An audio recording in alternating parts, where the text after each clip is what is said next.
علیہ السلام تک پہنچتے پہنچتے بنی نوع انسان کا سلسلہ اس طرح پہنچ جاتا ہے کہ ایک انسان دوسرے انسان کا بھائی ہے، تمام مخلوق اللہ کا کنبہ ہے، پھر حقوق کیوں پامال ہو رہے ہیں؟ پھر خون اتنا سستا کیوں ہو گیا ہے؟ الحمدللہ رب العالمین والصلاة والسلام علی رسول الکریم وعلی آلہ وصحبہ اجمعین اما بعد اعوذ باللہ من الشیطان الرجیم بسم اللہ الرحمن الرحیم قل اللہ احد اللہ الصمد لم یلد رب اشرح لي صدری ویسر لی امری واحلل عقدۃ من لسانی یفقہوا قولی سبحان ربک رب العزۃ عما یصفون وسلام علی المرسلین والحمدللہ رب العالمین۔ یہ موضوع بڑا حساس موضوع ہے اور یہ حقیقت بات ہے کہ انسان کو اللہ رب العزت نے پیدا ہی محبت کے لیے کیا تھا۔ کچھ روایتوں میں تو تک لکھا ہوا ہے کہ آدم علیہ السلام جب جنت سے نکلے ہیں یہاں دنیا میں آنے کے بعد انہوں نے یہی بات کہی تھی کہ وہاں اکیلا میں کیا کرتا، وہاں تو ساری نعمتیں تھیں، تو کوئی اس طرح کا دکھ، اس طرح کی تکلیف یا اس طرح کی محبت نہیں تھی۔ خیر وہ ایک الگ موضوع ہے، پھر انشاءاللہ کسی سے میں شروعات اس موضوع کی قرآن کی ایک آیت سے کرتا ہوں۔ اللہ رب العزت نے قرآن کی ایک آیت میں یہ بات کہی ہے کہ جو لوگوں کے لیے نفع بخش ہوگا اس کو ہم زمین کے اوپر ٹھہراؤ دیں گے، مطلب فروغ دیں گے۔ اب جو اس فلسفے کو سمجھ لے گا وہ کبھی نہیں مرے گا، ہمیشہ یہیں بسے گا۔ جیسے رسول اللہ صلی اللہ علیہ وسلم دوسروں کے کام آئے اور یہاں انسانوں کی محبت میں اپنی پوری 63 سال کی زندگی گزاری، تو آج حضور کا نام دیکھیے آپ کہ رات دن لیا جا رہا ہے، چاہے وہ اذان کے ذریعے ہو، نمازوں میں ہو، درود میں ہو۔ ایک حدیث پاک، حدیث قدسی، حضور صلی اللہ علیہ وسلم نے بات فرمائی کہ اللہ یہ کہتا ہے کہ پورے جو مخلوق ہے وہ اللہ کا کنبہ ہے۔ مطلب کنبہ آپ دیکھیں گاؤں وغیرہ میں، پنجاب میں ٹبر کہلاتا ہے، ٹبر خاندان۔ آپ کے پاس جو کارڈ آتے ہیں میں و عیال، تو اللہ کا عیال ہے، اللہ کا ٹبر ہے، کنبہ ہے۔ ہم کس طرح اپنے خاندان، اپنے ٹبر کی بات محبت کے ساتھ کرتے ہیں اور ہمیں اپنے خاندان پہ کیسا فخر اور کیسی محبت ہوتی ہے وہ ہماری بات چیت سے اندازہ ہوتا ہے۔ تو اللہ کو بھی اسی طرح سے اپنی تمام مخلوق سے محبت ہے۔ اس میں صرف انسان نہیں آتے جو آپ نے ذکر کیا ہے، اس میں چرند پرند ہیں یا حیوانات ہیں، مطلب کوئی بھی چیز اللہ رب العزت نے بے جان پیدا نہیں کی۔ جو ہمیں بے جان نظر آتی ہے وہی بے جان نہیں ہے۔ آپ یہ دیکھیں پیڑ پودے ہوں یا نباتات ہوں، یہ سب سائز ان کے بڑھتے ہیں، اس کا مطلب ان میں جان ہے۔ اللہ نے کوئی بھی چیز جو ہے وہ بے فائدہ پیدا نہیں کی۔ پتھروں تک کے بارے میں سورہ بقرہ میں اللہ کہتا ہے کہ ان میں سے پانی نکلتا ہے بہت سے پتھروں میں، یہ خشیت الہی سے ٹوٹ جاتے ہیں۔ ایک حدیث پاک یہ ہے، ایک بار حضور صلی اللہ علیہ وسلم نے بات فرمائی کہ تم میں بہترین ہیں وہ لوگ جو مخلوق کے لیے نفع بخش ہیں۔ تو یہ فطری فلسفہ ہے کہ دوسروں کے لیے نفع بخش، یہ کائنات کی تمام چیزیں دوسروں کے لیے نفع بخش ہوتے ہوئے اپنا کام کر رہی ہیں جو اللہ نے ڈیوٹی لگائی ہے۔ آپ یہ دیکھیں کہ آسمان سے بارش آتی ہے لیکن اس کا فائدہ آسمان کو نہیں بلکہ زمین کو پہنچتا ہے، اور زمین سے سبزہ جو اگتا ہے اس کا فائدہ زمین کو نہیں بلکہ زمین والوں کو پہنچتا ہے۔ درخت پھل دیتے ہیں، چھاؤں دیتے ہیں، آکسیجن دیتے ہیں، لیکن دوسروں کو ان کا اپنا کوئی فائدہ نہیں ہے۔ یہ پورا سسٹم ہے کہ پوری دنیا کا معاملہ جو ہے وہ ایک دوسرے کے لیے جینا سکھاتی ہے۔ جب باپ سب کچھ جھیل کے اولاد کو راحتیں پہنچاتا ہے اور ماں خود گیلے میں لیٹ کے بچے کو سوکھے میں سلاتی ہے، تو کیسی محبت اور کیسی ممتا اور کیسے اندر کس طرح کی رحمت ہوگی ان کے، اللہ نے کیسی رحمت رکھی ہوگی جو یہ حرکتیں لوگ کرتے ہیں۔ اولاد بھی بہت مشکلیں جھیل کے اپنے ماں باپ کو راحتیں پہنچاتی ہے۔ یہ انسانیت کے لیے، پوری مخلوق کے لیے فطری فلسفہ ہے جو اللہ رب العزت نے دیا ہے کہ دوسروں کے کام آنا ہے، دوسروں کے لیے نفع بخش ہونا ہے، تب آپ کی زندگی پرسکون گزرے گی۔ ہمارا تو حال یہ ہے کہ ہم آج جو آپ بات کریں گے کہ اپنے گھر کے، اپنے خاندان کے لوگوں کے سے خوش نہیں ہیں تو اللہ کے پورے کنبے سے تو کیا خوش ہوں گے۔ آپ کسی بھی خاندان کے کسی بچے سے محبت کریں تو ان کے جو سربراہ ہوں گے، جو ان کے ہیڈ ہوں گے یا جو ان کے بڑے ہوں گے، وہ کیسے خوش ہوتے ہیں۔ تو جب ہم اللہ کی مخلوق کے لیے نفع بخش ہوں گے اور ان کی بھلائی چاہیں گے اور انہیں اپنے اوپر ترجیح دیں گے تو اللہ کتنا خوش ہوتا ہے۔ بالکل مجیسا محبت فاتح عالم ہے۔ دلوں کو جیتنے کا سب سے بڑا ہتھیار جو ہے وہ محبت ہے۔ ہر مذہب اس کی تعلیم دیتا ہے، ہم اس کی طرف بھی آئیں گے، لیکن جب ہم دیکھتے ہیں کہ اس روئے ارض پر، اس زمین پر جو سب سے پہلا قتل ہوا تھا وہ قابیل نے کیا تھا حابیل کا، بھائی نے بھائی کا، اور یہ تب کی بات ہے جبکہ سلسلہ آدم علیہ السلام بہت آگے تک نہیں گیا تھا، جب نہ خواہشات بہت زیادہ تھیں، جب نہ ضروریات بہت زیادہ تھیں، نہ مفادات بہت زیادہ تھے۔ ایک ادنا سی چیز کو لے کر وہ منفی جذبات، چاہے وہ غصہ ہے، چاہے وہ انا ہے، چاہے وہ خود پسندی ہے، خود پرستی ہے، چاہے خواہشات ہیں. تو ان چیزوں نے قابیل کے دل میں حابیل کے لیے اتنی نفرت بھر دی کہ اس شخص نے کہا کہ میں تجھے قتل کر دوں گا. اب یہاں آپ دیکھیں کہ حابیل نے جواب یہ دیا کہ اگر تم مجھے قتل کرتے ہو، مجھے مارنے کے لیے ہاتھ اٹھاتے ہو، تو میں تمہیں نہیں ماروں گا. ان کے دل میں خوف خدا تھا. تب بھی قابیل نے جو ہے وہ شیطان کے وسوسے میں یا اس کے ورغلانے پر اپنے بھائی کو مار ڈالا. تو یہ وہ پہلا خون تھا جو اس روئے ارض پر بہایا گیا اور اس سے ظلم کی ابتدا ہوئی. آج یہ ظلم ہم دیکھتے ہیں کہ مختلف صورتوں میں موجود ہے. کیا کیا صورتیں ہیں جو ظلم کے ڈیفینیشن میں یا تعریف میں آ جاتی ہیں؟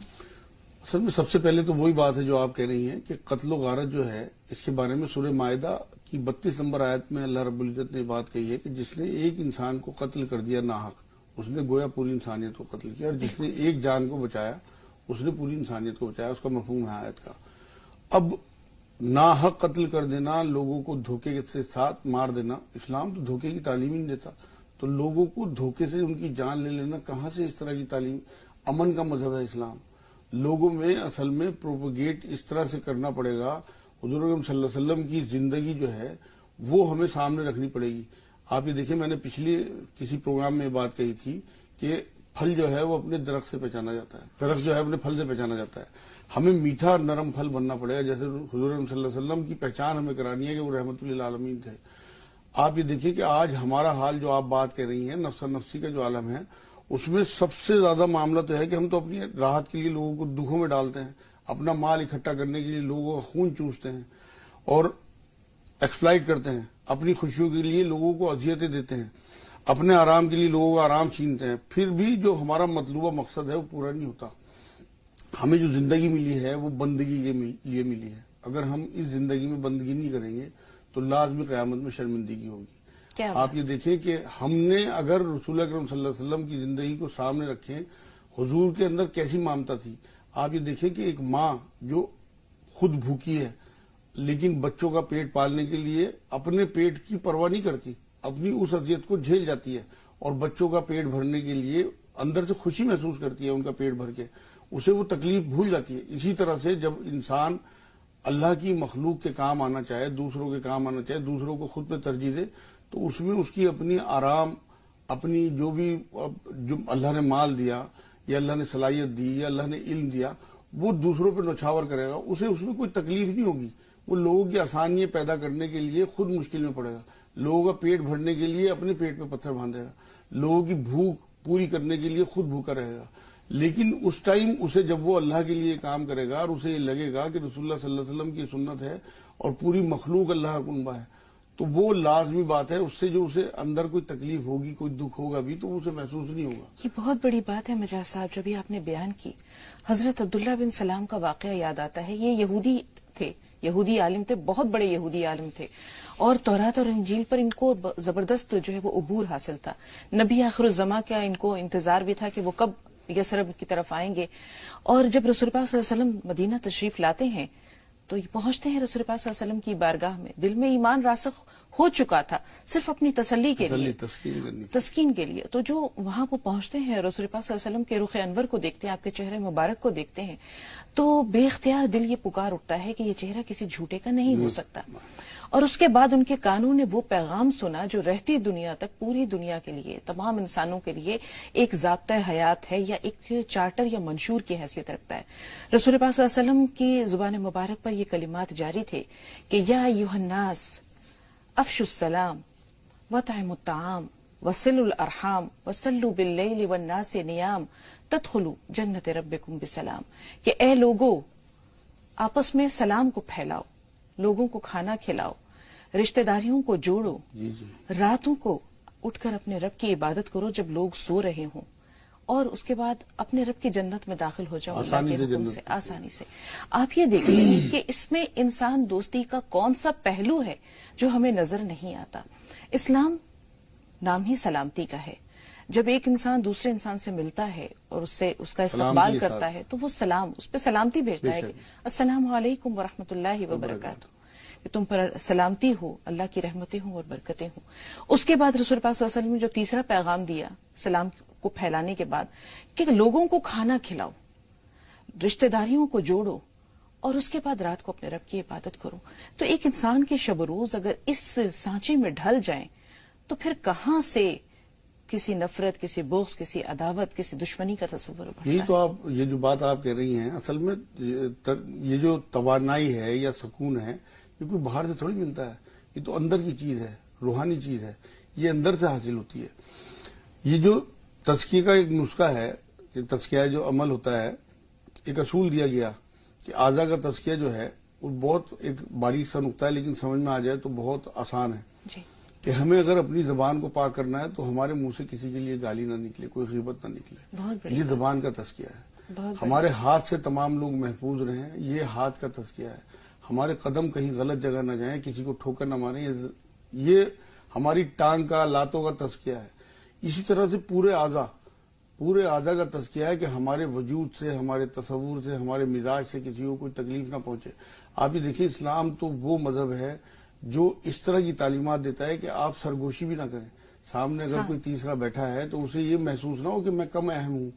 آپ کو کہیں بات کرنی ہے تو بعد میں الگ میں لے جائیں. لیکن اگر کچھ لوگ بیٹھے ہیں اور آپ 2 لوگ سرگوشی کر رہے ہیں تو اسلام اس سے بھی روکتا ہے. یہاں ایک بات اور بھی ہے کہ جو تیسرا شخص ہے وہ اس کے دل میں یہ خیال آئے گا کہ ہو سکتا ہے یہ میرے خلاف کوئی بات کر رہے ہوں، یا میری غیبت کر رہے ہوں، یا میری برائی کر رہے ہوں، تو اس کے دل کو ٹھیس نہ پہنچے، اس کے لیے بھی جو ہے وہ سرگوشی سے منع کیا ہے. جی قرآن تو یہ سورہ حجرات میں اللہ رب العزت نے بات کہی ہے کہ مرد مردوں کا مذاق نہ اڑائیں، عورتیں عورتوں کا مذاق نہ اڑائیں. ہو سکتا ہے ان کی ویلیو آپ سے زیادہ اللہ کی نظر میں ہو، ان کی آپ مذاق اڑا رہے ہیں. قرآن یہ بھی کہتا ہے جو لوگ یہاں لوگوں کا مذاق اڑائیں گے وہاں ان کی مذاق اڑائی جائے گی. مفہوم ہے آیتوں کا. رحمت للعالمین حضور اکرم صلی اللہ علیہ وسلم کو کہا گیا صرف اس وجہ سے کہ وہ پوری مخلوق کے لیے، صرف انسانوں کے لیے نہیں، پوری مخلوق کے لیے رحمت تھے. وجہ دیکھیں آپ کہ جنگ احد کے لیے جب نکل رہے ہیں اور ساتھ میں جو ہے وہ آرمی تھی، صحابہ کرام جو ہیں وہ پورے لیس سے، ہتھیاروں سے بھی، تو راستے میں ایک جگہ ایک کتیا جو ہے وہ بچے دینے کے عمل سے گزر رہی تھی. تو حضور صلی اللہ علیہ وسلم نے جب یہ بات دیکھی تو پوری آرمی کا جو روٹ ہے وہ چینج کرا دیا، اس وجہ سے کہ اس کتیا کو یا اس کے بچوں کو کوئی بالکل خلل نہ پڑے ان کے کسی معاملے میں. تو جو رسول، جس امت کے رسول ایسے ہوں کہ یہ کہتے ہوں کہ جانور اگر ذبح بھی کرنا ہو تو چھری تیز رکھیں، اسے کم سے کم تکلیف دیں. آپ یہ دیکھیں کہ اونٹ آ کے حضور اکرم صلی اللہ علیہ وسلم سے شکایت کر رہا ہے، حضور اس کی شکایت کو اس کے مالک تک پہنچا رہے ہیں اور اسے دور کر رہے ہیں. فاختہ کا واقعہ آپ بتا رہی ہیں، ایک پچھلی بار آپ نے ہرن کا ایک واقعہ بتایا تھا. یہ ساری وہ چیزیں ہیں کہ حضور صلی اللہ علیہ وسلم سکھا کے گئے ہیں کہ ہم نے پوری مخلوق کے لیے. لیکن یہ تب ہوگا جب ہم اپنے اندر اپنے وجود کو دوسروں کے وجود سے ہلکا سمجھیں گے، تب ہمارے اندر ایثار آئے گا، تب ہمارے اندر انکساری آئے گی، تب ہم اپنی اوپر دوسروں کو ترجیح دیں گے اور دوسروں کے آرام کی، دوسروں کے آسائش اور دوسروں کی تکلیفیں دور کرنے کے لیے خود تکلیف میں پڑیں گے، اپنے آرام کو دور کریں گے. آپ یقین کریں اگر ہم زندگی دوسروں کے لیے جینا شروع کر دیں تو ہماری یہ زندگی اتنی آسان ہو جاتی ہے اور وہ زندگی بھی اتنی آسان ہو جاتی ہے کہ لوگ تصور نہیں کرتے. میں تو اپنے معاملے میں دیکھتا ہوں، آپ یقین کریں مجھے 20 سال کے قریب ہو گیا اس خدمت میں لگے ہوئے. آپ یقین کریں کسی قسم کی کوئی ٹینشن نہیں ہے، کوئی کام میں دماغ میں لاتا ہوں، کوئی خواہش دماغ میں لاتا ہوں، اس طرح پوری ہو جاتی ہے. لوگ کہتے ہیں نا کہ لوگوں کو سکون نہیں ہے، مجھے دیکھیں آگے میرے ساتھ گزارے نا وقت، لوگوں کو اندازہ ہوگا کہ میرے کہنے اور کرنے میں کتنا فرق ہے. مجھے اپنا گھر جنت لگتا ہے، الحمدللہ گھر میں گھستے ایسا لگتا ہے جیسے میں جنت میں. الحمدللہ. وجہ صاحب ایک پوائنٹ ہے یہاں پر، جی کیا یہ وجہ ہے کہ لوگوں نے اس دنیا اور اس کی زندگی کو جو ہے اپنا سب کچھ سمجھ لیا ہے؟ یہ دنیا تو عارضی ہے اور آخرت کی جو زندگی ہے وہ ابدی ہے، لیکن لوگوں کا تصور اس کے برعکس ہے. انہوں نے سمجھ لیا کہ یہ دنیا ہی سب کچھ ہے، اس کے بعد کوئی نہ زندگی ہے نہ کوئی محاسبہ ہے، یا اگر ہے بھی تو اسے فراموش کیے بیٹھے ہیں، غفلت کی زندگی گزار رہے ہیں، جبکہ بھول گئے ہیں کہ یہ دنیا جو ہے بہت بڑا دھوکہ ہے اور موت سے تلخ سچائی کوئی نہیں ہے، کڑوی حقیقت ہے. جی اصل میں بات یہ ہے نا کہ لوگوں کو اندازہ نہیں ہے کہ ہم کر کیا رہے ہیں. لوگوں کو معلومات تو ہے، یقین نہیں ہے. جو آپ جملہ کہہ رہی ہیں اس کے لیے یقین چاہیے قیامت میں حساب کتاب کے لیے، تب ہمارے اعمال بدلیں گے.